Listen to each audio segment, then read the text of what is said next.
Welcome to Study My Way GS classes. My name is Neeraj Kumar.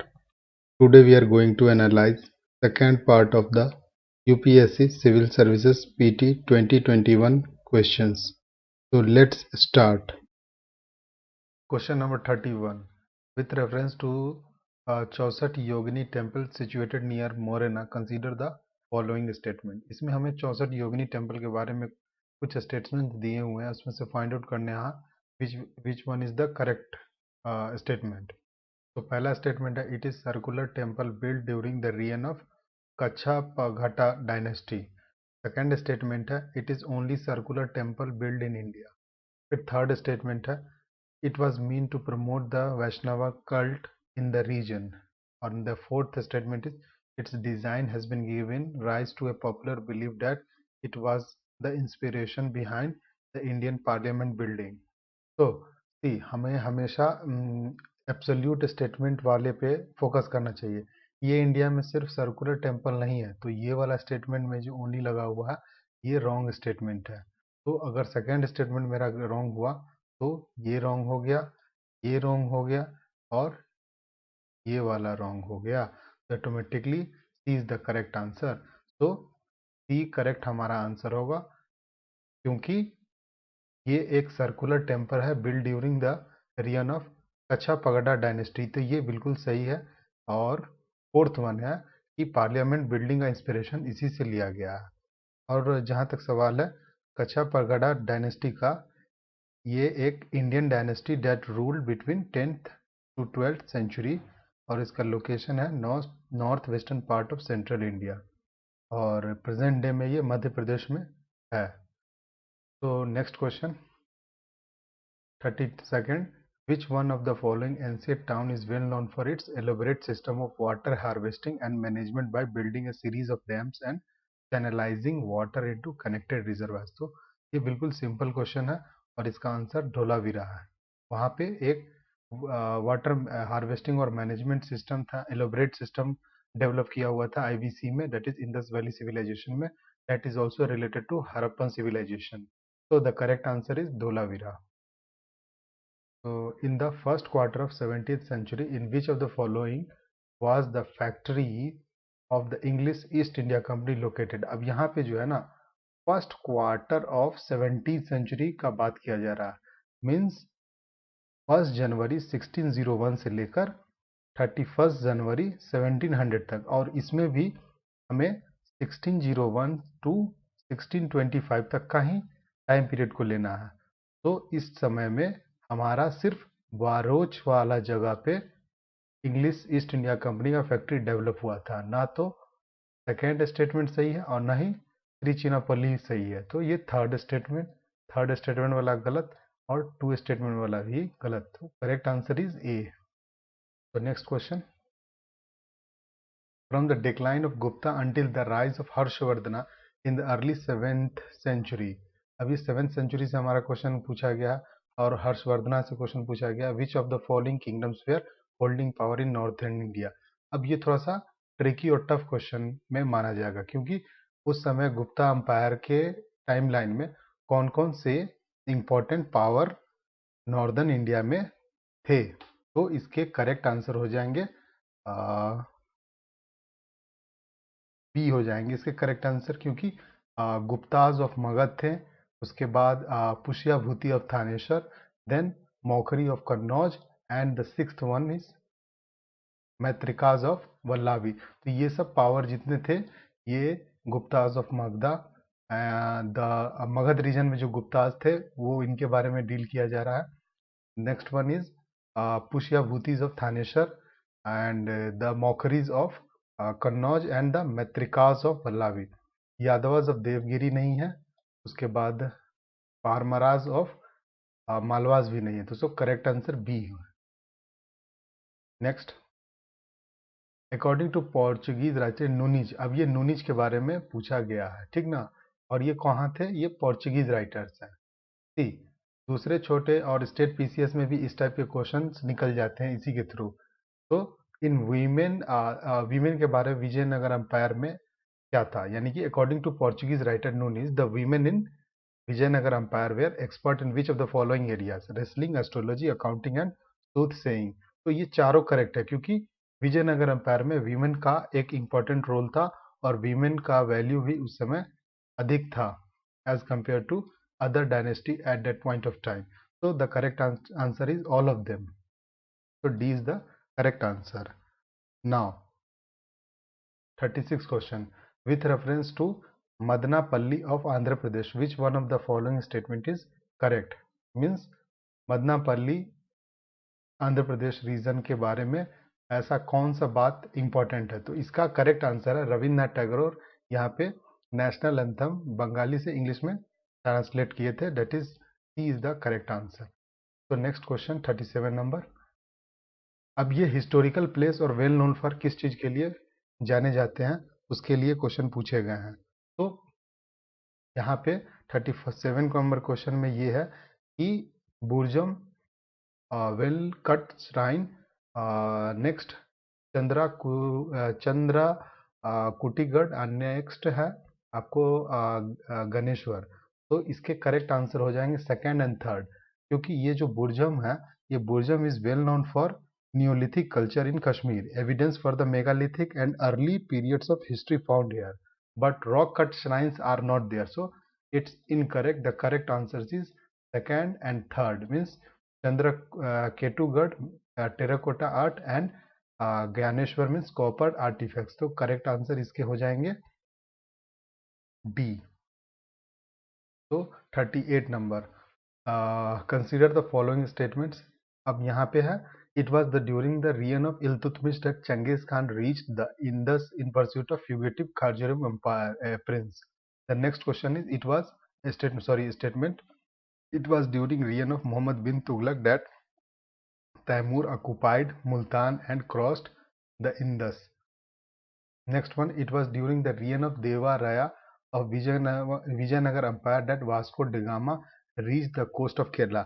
तो हमें इसमें से अगर एक भी स्टेटमेंट फाइंड आउट है तो हम लोग इसके आंसर पे पहुंच जाएंगे। तो सी ये जेमोरिन के टाइम में हुआ था, वास्को डी गामा जब आए थे। तो ये थर्ड वाला स्टेटमेंट गलत है। अगर थर्ड स्टेटमेंट गलत है तो ये और ये रॉन्ग हो जाएंगे। नाउ द करेक्ट, इसके करेक्ट आंसर जो है वो ए होगा, क्योंकि ये जो है मोहम्मद बिन तुगलक के टाइम में तैमूर नहीं था, ये इब्राहिम लोदी के टाइम में का बात है। और इन 1498 Vasco D gamma rich near Calicut on 20th May 1498। और अगर देखा जाए, अगर विजयनगर अंपायर का टाइम पीरियड देखा जाए तो 1366 से 1646 था और उस समय किंग नरसिंह राय सेकंड हुआ करते थे। तो the correct answer is only one.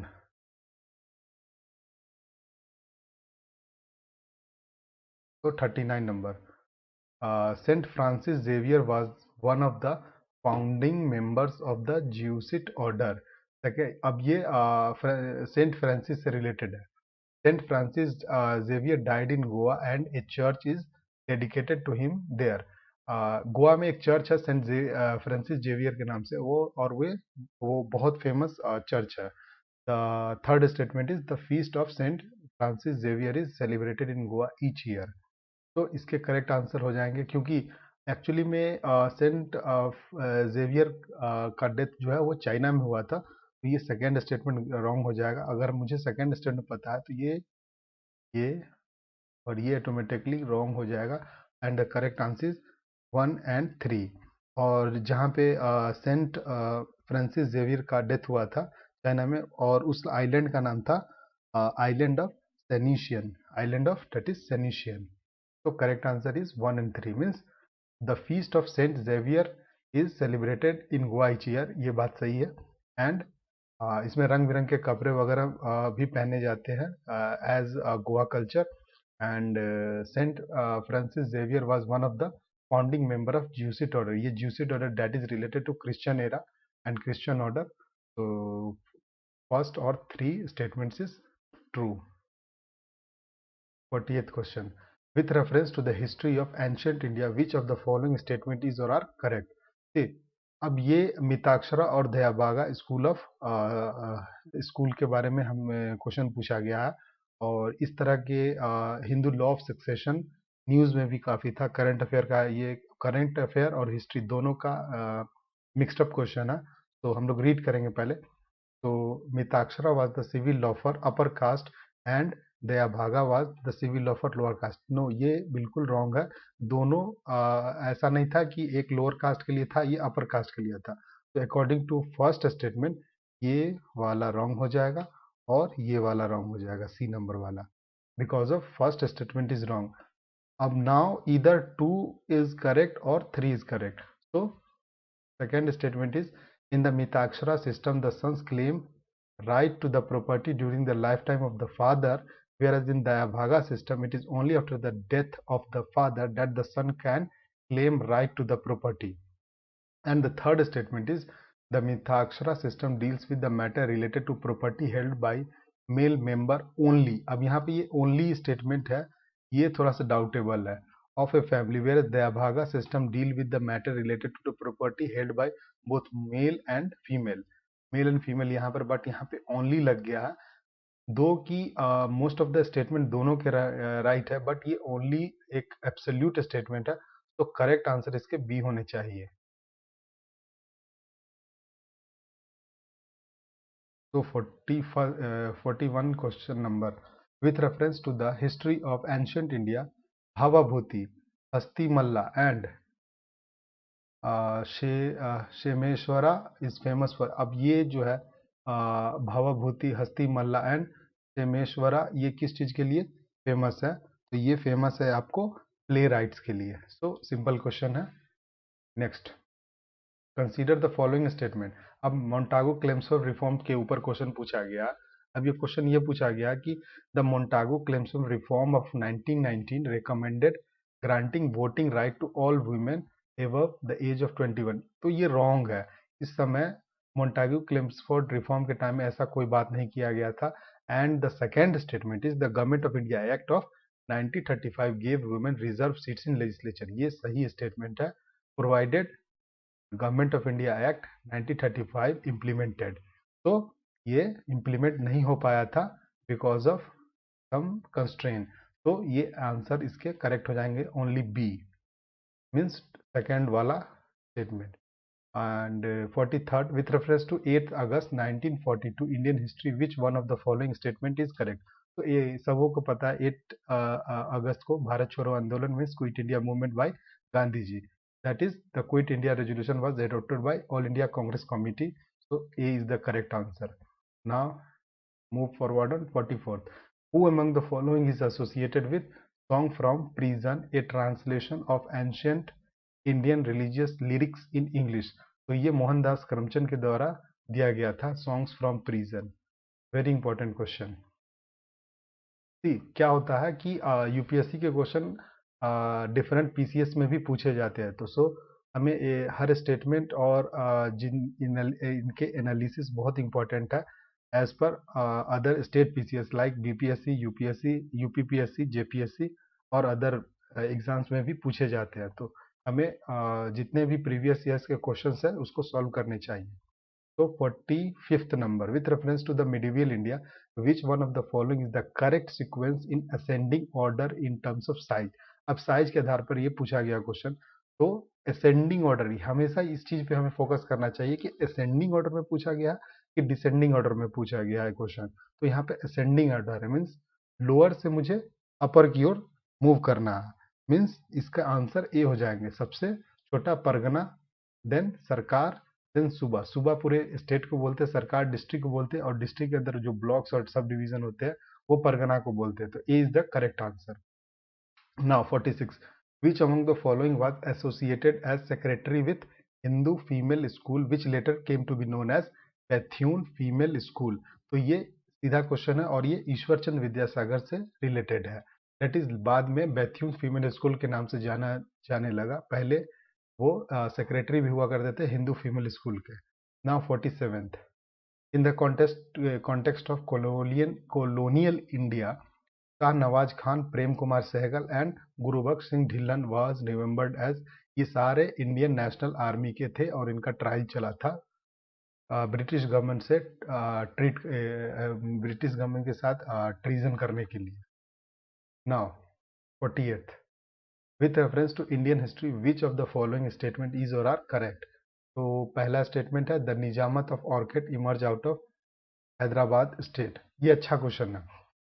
Now the Mysore kingdom emerge out of Vijayanagar empire and the Rohilkhand kingdom was formed out of territories occupied by Ahmad Shah Durrani. तो ये एक बहुत अच्छा क्वेश्चन है और इसके बारे में हम लोग जानेंगे। सबसे पहले हम लोग 48th में ये वाला देखेंगे कि Rohilkhand kingdom was form out of territory occupied by Ahmad Shah Durrani. No, इसके करेक्ट आंसर होंगे कि रोहिलखंड वाज अंडर उस समय मुगल्स के टाइम में थे। तो ये आंसर रॉन्ग हो जाएंगे। तो ये थर्ड वाला रॉन्ग हो गया, थर्ड वाला रॉन्ग हो गया और सिर्फ इसके 1 और 2 करेक्ट है।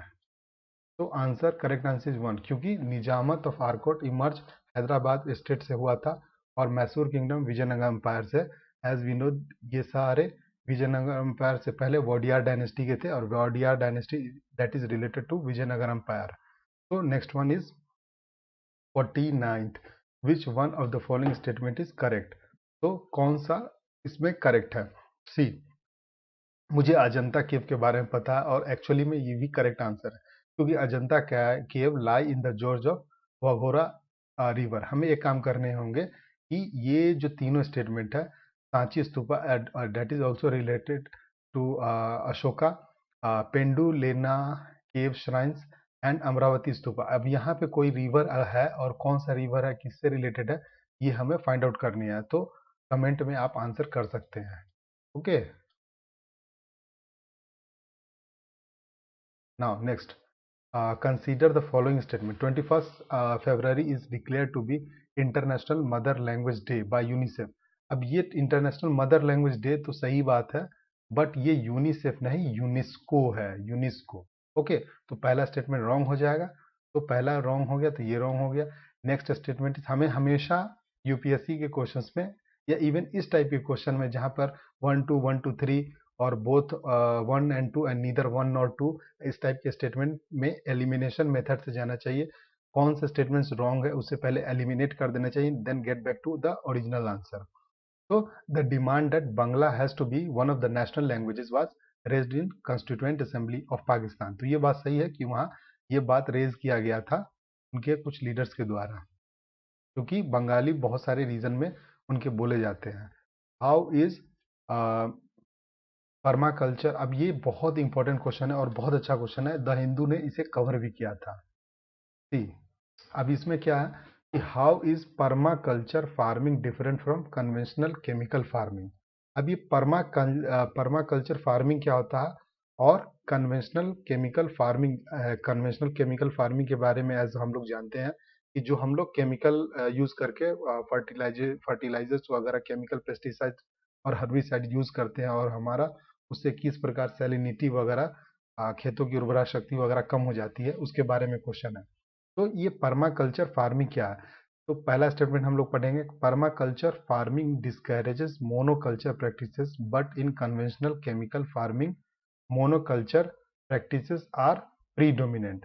सेकेंड स्टेटमेंट है इनके, conventional chemical farming can cause increase in soil salinity, but the occurrence of such phenomena is not observed in permaculture farming। ये स्टेटमेंट सही है, क्योंकि कन्वेंशनल केमिकल फार्मिंग में सॉइल सैलिनिटी देखा जाता है as compare to permaculture farming, और ये एक सेफ और सस्टेनेबल हमारा फार्मिंग प्रैक्टिसेस है। तो एक्चुअली में परमाकल्चर फार्मिंग है क्या? तो it can be understand as the growth of agriculture ecosystem in a self sufficient and sustainable way. यानी सस्टेनेबल वे से हम लोग कैसे एग्रीकल्चर प्रैक्टिस करते हैं उसके बारे में ये पर्माकल्चर फार्मिंग को डील करता है। And this form of agriculture draws inspiration from nature to develop synergetic farming system based on crop diversity. अब इसमें हमारा रिजिलियंस भी आता है, नेचुरल प्रोडक्टिविटी एंड सस्टेनेबिलिटी, ये सारे चीज इसमें कवर हो जाते हैं। Means sustainable practices while in agriculture fertilization method. So whatever it is, that is related to sustainable manner. So third statement is conventional chemical farming easily possible in semi-arid region, but permaculture farming is not so easily possible in such region. And the fourth statement is practice of mulching is very important in permaculture farming, but not necessary so in conventional chemical farming. तो इसके correct answer हो जाएंगे B, that is 1, 2 and 4। 1, 2 and 4।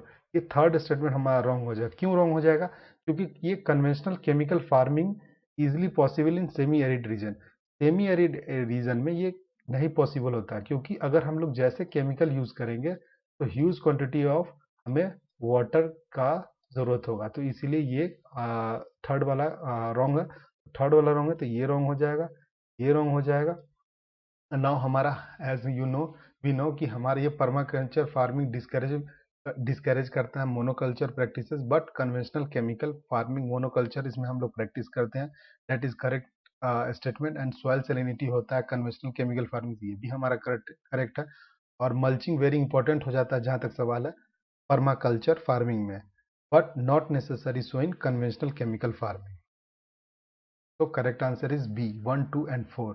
52 number, with reference to palm oil, consider the following statement. See, palm oil हमारा जितना demand है as compare to our demand, हम लोग अपना आपूर्ति नहीं कर पाते। हमें huge quantity of palm oil south east Asian countries जैसे मलेशिया, इंडोनेशिया से इंपोर्ट करना पड़ता है। तो उसके एवज में ये बहुत सारे एडिटोरियल में हिंदू ने कवर किया था। तो क्वेश्चन है the palm oil tree is native to south east Asia, और ये बहुत अच्छा फंसाने वाला स्टेटमेंट है और ये बिल्कुल रॉन्ग है, क्योंकि ये palm oil tree is not native to south east Asia, it's native to African continent. तो पहला स्टेटमेंट जिनको पता होगा वो इस क्वेश्चन को सही करके लेके गए होंगे। तो ए, सी और D uncorrect and B is correct. तो ऑटोमेटिकली हम लोग जाएंगे palm oil is a raw material for some industry producing lipstick and perfume. तो बहुत सारे ऐसे इंडस्ट्रीज है जो कि लिपस्टिक और परफ्यूम बनाते हैं और वो पाम ऑयल को यूज करते हैं, आपने देखा भी होगा। स्पेशली गर्ल्स, उन लोगों को ये पता होगा क्योंकि लिपस्टिक के कंटेंट में ये सब इट हैज बीन प्रिस्क्राइब्ड। तो the third one is the palm oil can be used in producing biodiesel. So it's a source of biodegradable, so palm oil can be used to produce biodiesel. So next question is with reference to the Indus river system, of the following four rivers, three of them pour into one of them which join the Indus direct, which joins the Indus direct, among the which one of the river that joins Indus direct। अब Indus river को इन चारों river में कौन सा directly करता है? तो इसके करेक्ट आंसर क्या हो जाएंगे? तो इसके करेक्ट आंसर हो जाएंगे चेनाब। चेनाब जो है डायरेक्ट इसमें ऐड होता है। और अगर जहां तक सवाल है झेलम, ये भी नहीं होता है, रावी ये भी ना ही सतलज। ठीक, now 54 number question, with reference to India Didwana, Kuchaman, Sargol and Khatu are the names of, ये सारे किस चीज के नेम्स है? तो ये हमें फाइंड आउट करने हैं। और एक चीज अब हमें और समझना है कि ये जो लास्ट वाले क्वेश्चन में 52 नंबर में palm with reference to palm oil, ये जो पाम ऑयल ट्री होता है ये नेटिव टू तो ओरिजिनल हम लोगों ने बता दिया, मैंने बताया कि वेस्टर्न अफ्रीका रीजन वाले में होता है।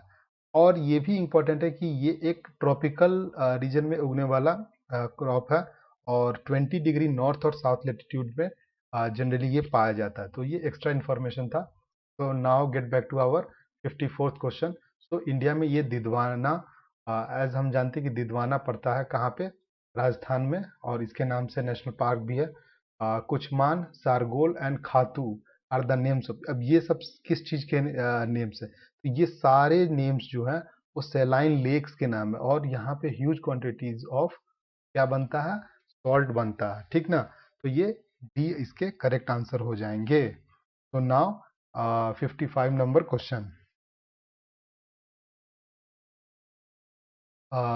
With reference to following river. अब ये ब्रह्मणी, नागावली, सुवर्णरेखा और Vamsadhara which of the following river rise from the eastern Ghat. Now मैंने पहले भी बताया था कि ईस्टर्न घाट और वेस्टर्न घाट यूपीएससी के फेवरेट टॉपिक्स है जहाँ तक सवाल है ज्योग्राफी का। तो इससे क्वेश्चन आ गया। अब इसके करेक्ट आंसर क्या होंगे? तो ये ब्रह्मणी है, हमें पता है ब्रह्मणी रेंज और वेस्टर्न घाट में तो ये तो नहीं होगा। तो वन वाला correct, incorrect, incorrect. Now B और सी से करेक्ट हमारा, तो ये दोनों में हमारा 4 नंबर है, तो 4 तो करेक्ट होगा। वमसाधरा मीन्स वमसाधरा कहाँ? ईस्टर्न घाट में पड़ता है। नाउ ये नागावली जो है, नागावली आंध्र प्रदेश में पड़ता है, और ये भी जो है क्या है? ईस्टर्न घाट है। और सुवर्ण रेखा नहीं पड़ता है ईस्टर्न घाट में, that is also related in western Ghat. Then the correct answer is 2 and 4. 2 and 4 is the correct answer. Okay. Now next, consider the following statement. The Global Ocean Commission granted licenses for seabed exploration and mining in international water. अब international community that international sea bed authority ने India को Indian ocean में exploration करने का licence दिया। तो ये तो पहला स्टेटमेंट ऐसे ही गलत हो गया, क्योंकि ये इंटरनेशनल सी बेड अथॉरिटी है, ना कि ग्लोबल ओशियन कमीशन। तो ये पहला वाला हमारा रॉन्ग हो गया। जैसे कि पहला रॉन्ग हो गया, तो ये गलत, ए सी गलत, और ये गलत। B is the correct answer. हमें ये देखने की जरूरत नहीं, but we should read it at least. तो India has received licenses for seabed mineral exploration in international water. तो international water, exclusive economic zone के बाहर वाला वाटर, अब ये 12 नॉटिकल माइल, फिर अगेन 250 नॉटिकल माइल के बाद जो हमारा कोस्ट से जो वाटर होता है, डेट इज ओपन सी होता है, वहां पर इंटरनेशनल सी बेड अथॉरिटी ने इंडिया को एक्सप्लोरेशन लाइसेंस दिया है। तो उसके लेकर क्वेश्चन है।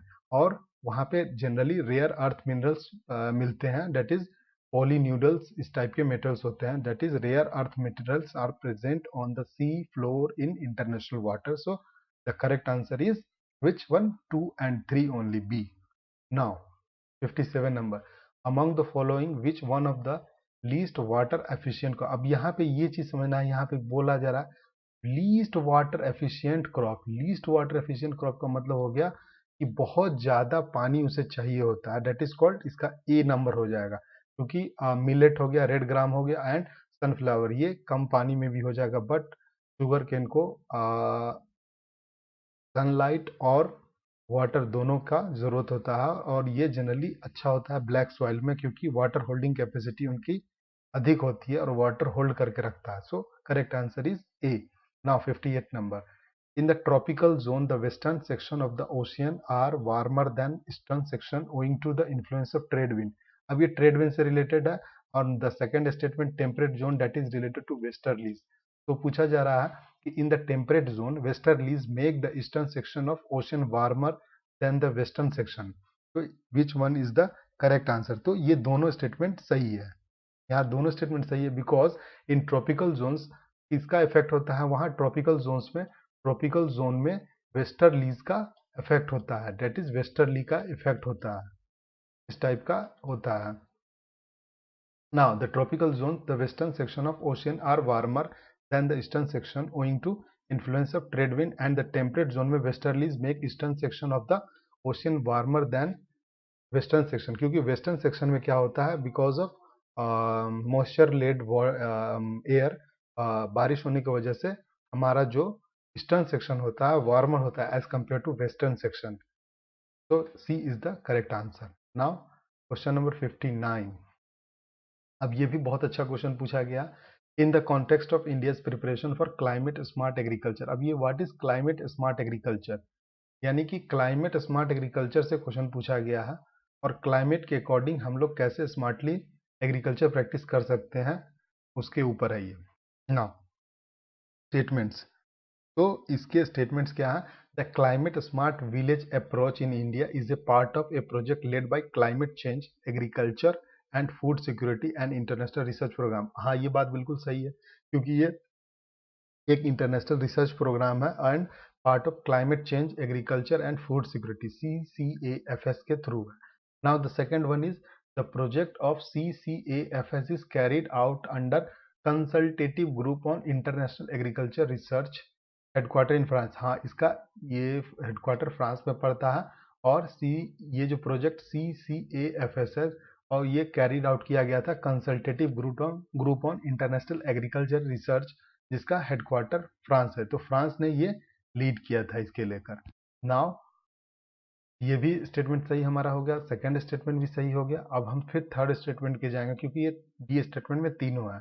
The international crop research institute for semi arid tropics in India is one of the CGIAR's research centre. तो ये जो CGAI रिसर्च सेंटर है, वो एफिलिएटेड टू दैट इज। तो इसके तीनों ऑप्शन करेक्ट हैं। तो हमें इसके बारे में थोड़ा पढ़ लेना चाहिए। नाउ अब ये वेरी इजी क्वेश्चन, अगर किसी को ज्योग्राफी का बेसिक नॉलेज हो तो ये आराम से क्वेश्चन सही करके ले जाएगा। सी क्वेश्चन क्या है, हम लोग ध्यान से पढ़ते हैं। Leaf litter decomposes faster than any other biome and as a result of soil surface is often almost bear.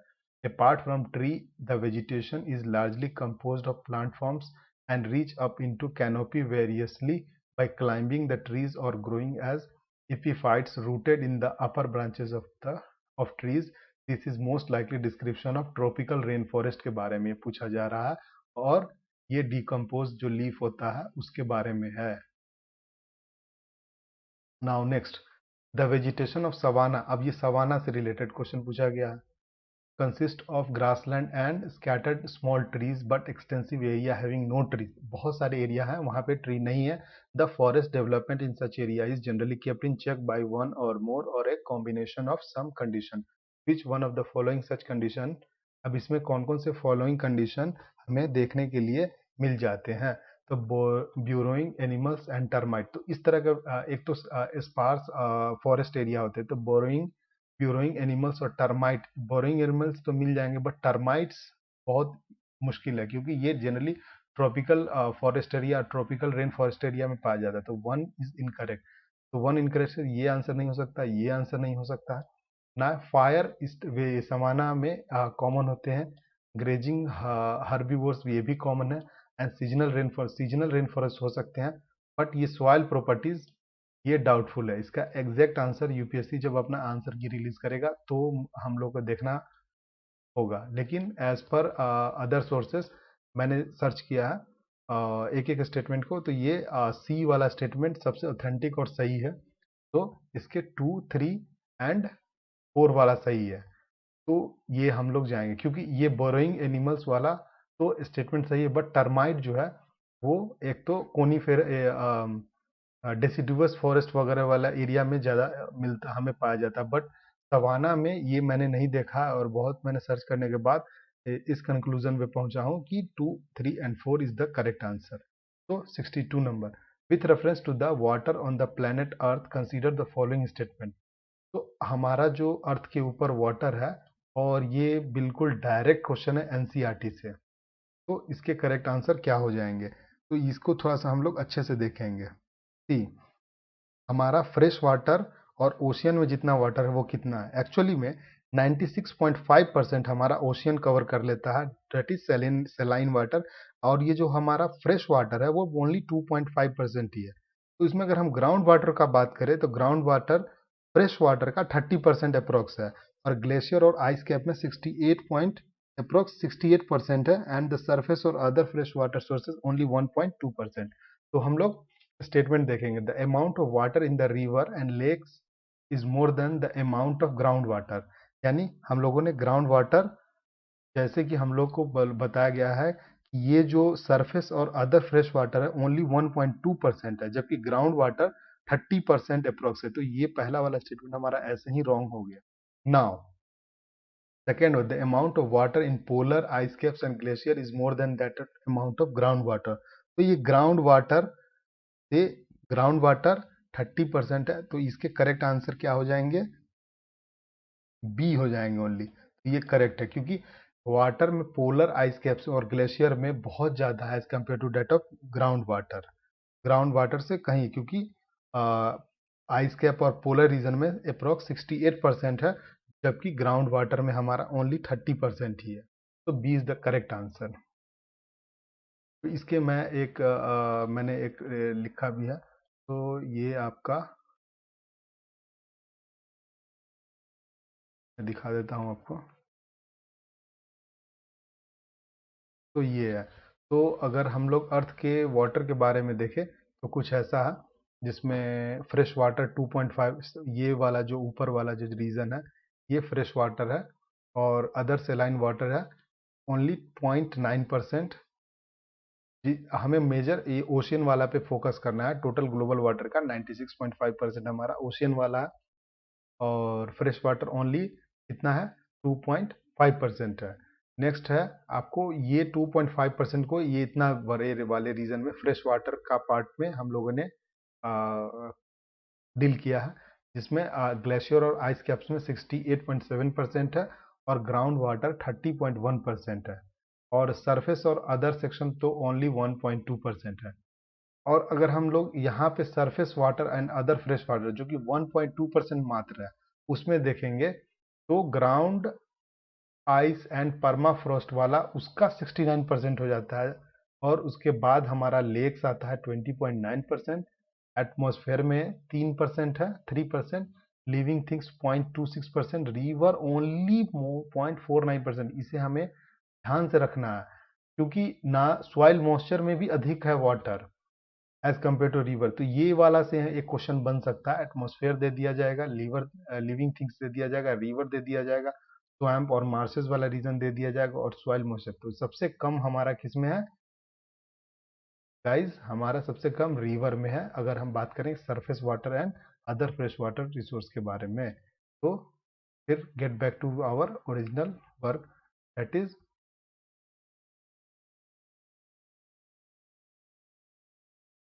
Sorry guys interrupt के लिए। तो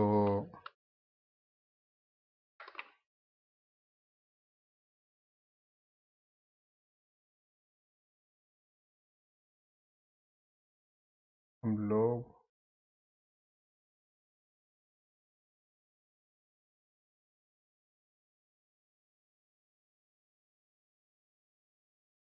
नाउ 63rd नंबर क्वेश्चन। तो मोरिंगा, ये ड्रम स्टिक ट्री का साइंटिफिक नेम है, that is moringa is a leguminous evergreen tree. The next statement is tamarind tree is endemic to South Asia. The third one is in India most of the tamarind is collected as minor forest. अब minor forest और major forest के बारे में government ने forest act of 1927 को amend करके ये चीज लाया था। इन फोर स्टेटमेंट में क्या है? India export tamarind and seeds of moringa. तो इंडिया ये बात सही है कि एक्सपोर्ट करता है। और the last statement is seeds of moringa and tamarind can be used in the production of biofuels. तो ये चीज हमें समझना है कि मोरिंगा और टैमरिंड सीड्स का यूज किया जा रहा है इस चीज के लिए, बायोफ्यूल्स के। तो ये भी स्टेटमेंट सही है। 4 और 5 यहाँ पे बिल्कुल सही है। अदर स्टेटमेंट को हम लोग एनालाइज करते हैं, that is, sorry guys, sorry sorry, see, फिर से हम लोग देखते हैं। Consider the following statement. अब ये स्टेटमेंट में हमें चेक करना है कौन कौन से करेक्ट है। ये जो मोरिंगा ड्रम स्टिक ट्री है ये लिगुमिनस एवरग्रीन है क्या? सी, इसके बारे में हम लोग थोड़ी देर में हम लोग डील करेंगे। सेकेंड वाला था tamarind tree is endemic to South Asia. ये स्टेटमेंट रॉन्ग है। ये साउथ एशिया का फिर नहीं है, ये अफ्रीकन रीजन में है, और ये साउथ एशिया में क्या है? It is indigenous to tropical Africa and exotic to Asia. ये एक्सोटिक है, और सेंट्रल अमेरिका के लिए भी ये एक्सोटिक ट्री के कैटेगरी में रखा इसे गया है। तो ये दो वाला अगर रॉन्ग हो गया तो दो से यहाँ पे ये गलत हो गया। मैंने, सॉरी गाइस, मैंने ये दो वाला स्टेटमेंट को, साउथ एशिया को गलत इंटरप्रेट कर लिया था। तो ये स्टेटमेंट रॉन्ग हो गया, ये स्टेटमेंट रॉन्ग हो गया। इसके एक्चुअली करेक्ट आंसर है बी। इसमें क्या हो जाएगा? इवन ये moringa drumstick leguminous evergreen tree है नहीं, ये सॉरी, ये डेसिडुअस फॉरेस्ट के कैटेगरी में आता है। तो ये वन स्टेटमेंट ऐसे भी रॉन्ग हो गया, तो ये इनकरेक्ट हो गया, और the correct answer is 3, 4 and 5। ये बायोफ्यूल्स वाला है कैटेगरी, ये भी क्योंकि प्लांट की कैटेगरी में आता है तो बायोफ्यूल्स में यूज हो सकता है। और India export tamarind and seeds of moringa, तो ये भी बात सही है। तो 64th number question, the black cotton soil of India has been formed due to weathering of अब ये वेदरिंग ऑफ किस चीज के वेदरिंग की वजह से मिलता है? दैट इज फिशर वोल्कानिक रॉक के वजह से, रॉक के फॉर्मेशन और रॉक में एक्सपांशन एंड कॉन्ट्रैक्शन की वजह से ब्लैक कॉटन सॉइल का फॉर्मेशन होता है। Now 65 number, with reference to recent development regarding recombinant vector vaccine consider the following statement. ये रिकॉम्बिनेंट वेक्टर वैक्सीन के बारे में, अब ये वैक्सीन तो हमें पता है 2020 से, जब से कोरोना पैंडेमिक आया है तब से ये बहुत ज़्यादा न्यूज़ में था। तो ये रिकॉम्बिनेंट वेक्टर वैक्सीन के बारे में क्वेश्चन है और ये क्या है? Genetic engineering is applied in development of these vaccine. तो ये सही बात है, बैक्टीरिया और viruses are used as vectors. तो वेक्टर्स के फॉर्म में दोनों को यूज किया जा सकता है। The correct option is B, both 1 and 2। तो इसके दोनों आंसर करेक्ट हो जाएंगे। 66 number, in the context of hereditary disease. अब ये हेरिडेटरी डिजीज के ऊपर क्वेश्चन पूछा गया है। तो इसमें क्या है हेरिडेटरी डिजीज में कि passing on mitochondrial disease from parent to child can be prevented by mitochondrial replacement therapy either before or after in vitro fertilization of egg। ये स्टेटमेंट रॉन्ग है, अभी हम लोग इसके बारे में अच्छे से समझेंगे। तो और सेकेंड वाला, a child inherits mitochondrial disease entirely from mother and not from father. हाँ, ये सिर्फ मदर से मिटोकॉन्ड्रियल डिजीज आता है, तो ये करेक्ट आंसर बी होगा। सी, अब ये माइटोकॉन्ड्रियल डिजीज के बारे में हम लोग थोड़ा सा पढ़ेंगे। ये mitochondrial disease those caused by mutation in mitochondrial DNA are transmitted by maternal inheritance. ये मैटरनल इनहेरिटेंस की वजह से होता है और माइटोकॉन्ड्रियल डीएनए में म्यूटेशन की वजह से होता है। Now only egg cells not sperm cell contribute mitochondrial to the next generation, so only females can pass on mitochondrial mutation on their children। जैसा कि मैंने अभी बताया कि ये सिर्फ और सिर्फ एक सेल में होता है, ना कि स्पर्म सेल में माइटोकॉन्ड्रियल का कंट्रीब्यूशन होता है, तो इसीलिए ये this is only related to females. अब इसके जहाँ तक सवाल है ट्रीटमेंट के, तो ट्रीटमेंट में माइटोकॉन्ड्रियल को ही रिप्लेस कर दिया जाता है दूसरे बिल्कुल हेल्दी माइटोकॉन्ड्रियल से। तो ट्रीटमेंट में in a possible first the inheritance transmission of a fatal mitochondrial DNA disease, इसको लेग सिंड्रोम के नाम से ही जाना जाता है, may have been prevented by replacing the mutation bearing mitochondria of oocytes with donated mutation free counterpart। See, donated mutation free counterpart की मदद से हम लोग इसे ट्रीट कर सकते हैं, ना कि इन विट्रो फर्टिलाइजेशन एग वगैरह से। ये इन विट्रो फर्टिलाइजेशन तो जिन पेरेंट्स को बच्चों वगैरह नहीं हो पाते हैं किसी कारण से, तो ये यूज़ किया जाता है। तो इसे अगर थोड़ा भी जानकारी हो तो इसे हम लोग एलिमिनेट कर सकते हैं और अपने करेक्ट आंसर पे हम लोग पहुंच सकते हैं। Now Bollgard 1 and Bollgard 2 technologies are mention the context of. अब ये बहुत ज़्यादा न्यूज़ में था बॉलगार्ड 1 और बॉलगार्ड 2, तो इसके करेक्ट आंसर हो जाएंगे ये डेवलप करने की किस चीज़ के, जेनेटिकली मॉडिफाइड क्रॉप प्लांट्स के डेवलपमेंट में यूज बॉलगार्ड 1 और बॉलगार्ड 2 यूज किया जाता है। जनरली इसका यूज कॉटन कल्टीवेशन में यूज किया जाता है। Now 68 number, in a pressure cooker the temperature at which the food is cook depends mainly upon which of the following. See, हम लोग डे टू डे लाइफ में pressure cooker use करते हैं, but at which of the following temperature, see the temperature at which the food is cooked depends mainly किस चीज के ऊपर depend करता है? Area of the hole of in the lid, वो लिड के ढक्कन के ऊपर जो होल होता है वो उसके बारे में पूछा गया है। Temperature of the flame, weight of the lid. तो इसके तीन ऑप्शंस है और ये दो लीड से ऊपर है और एक्चुअली में लिड के यानी उसका जो ढक्कन होता है उसी के ऊपर ये क्वेश्चन टोटली बेस्ड है। तो इसके करेक्ट आंसर हो जाएंगे 1 एंड 3। टेम्परेचर से कोई खास लेना देना नहीं है। हम फ्लेम कम करेंगे तो भी हमारा खाना बन जाएगा, फ्लेम अधिक करेंगे तो भी खाना हमारा बन जाएगा, बट मेनली कुक जो है फूड वो किस चीज पे डिपेंड करता है? वो डिपेंड सिर्फ और सिर्फ 1 और 3। इसके टेम्परेचर भी फ्लेम के हो सकते हैं, बट मेरे सोर्सेज, मैंने अदर सोर्सेज को देखा एज पर माय सोर्सेज, इसके करेक्ट आंसर सी होना चाहिए और लास्ट में तो हमें यूपीएससी बाबा के ऊपर फोकस करना ही होगा कि करेक्ट हमारा जो आंसर की है वो क्या आता है। As of now C should be correct answer. Now 69 number, bacteria virus and fungi. ये तो बहुत ज़्यादा 2 साल से न्यूज़ में है, बैक्टीरिया वायरस और fungi. Which of the following can be cultured in artificial और सिंथेटिक मीडियम। ये तीनों का कल्चर्ड हो सकता है आर्टिफिशियल और सिंथेटिक मीडियम में। And the today's last question is related to adeno virus और रेट्रोवायरस से क्वेश्चन है।